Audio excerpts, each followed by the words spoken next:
আদিত্য চৌধুরীকে ঘোল খাওয়াবে রুডি, সেটা কি সম্ভব? ধরে ফেললো আদিত্য ওই হাতের ঘড়িটা দেখে, ওই চাউনিটা দেখে, ওই অ্যাটিটিউড গুলো দেখে।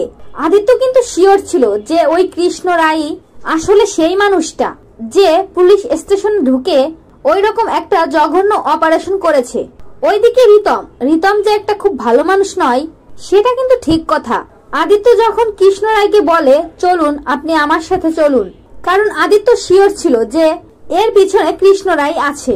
ওইদিকে তখনই প্রশংসা করে রুডি, এই না হলে দিব্যা সেনগুপ্ত নাচ জামাই, যেমন বুদ্ধি তার তেমন প্রখরতা। কিন্তু রাস্তায় যেতে যেতে আদিত্যর গাড়ি অ্যাক্সিডেন্ট হয়েছে। অ্যাক্সিডেন্টটা কে করে সেটা হয়তো আপনারা বুঝতেই পারছেন। হ্যাঁ, গাড়িতে বসেই ফোন করে ফেলে রুডি, সমস্তটা ঠিক করে ফেলে।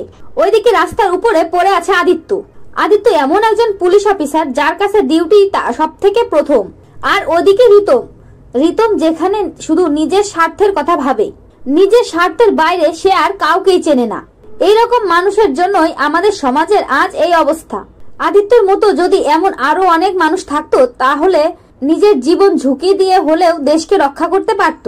ওইদিকে রুডি জঘন্য কাজটা করার আগে ভেবেই নিয়েছিল যে ওদের দুজনকে আমাকে সরাতে হবে। আসলে সুদীপার থেকে একে একে সবাইকে আলাদা করে দিতে চাইছে। সুদীপা খুব সুন্দরভাবে বাড়িতে সমস্ত হ্যান্ডেল করে নেয়। পরমার বাড়িতে গিয়ে পরমার বাবা মাকে বুঝিয়ে সমস্তটা ঠিক করে নেয়। সে আসলে চেয়েছিল পরমা এই বাড়িতেই থাকুক। ওইদিকে নিজের স্বামী আদিত্যকে পারবে তো সুদীপা ওই রকম একটা জঘন্য অপরাধীর হাত থেকে রক্ষা করতে? হ্যাঁ বন্ধুরা, এটা জানতে হলে অবশ্যই অনুরাগের ছোঁয়ার নতুন পর্ব সকলকে দেখতে হবে। হ্যাঁ বন্ধুরা, সেটা দেখার জন্য অনুরাগের ছোঁয়ার প্রতিটি পর্ব দেখতে হবে। তার আগে বলবো, চ্যানেল নতুন হলে অবশ্যই দয়া করে চ্যানেলটি সাবস্ক্রাইব করো।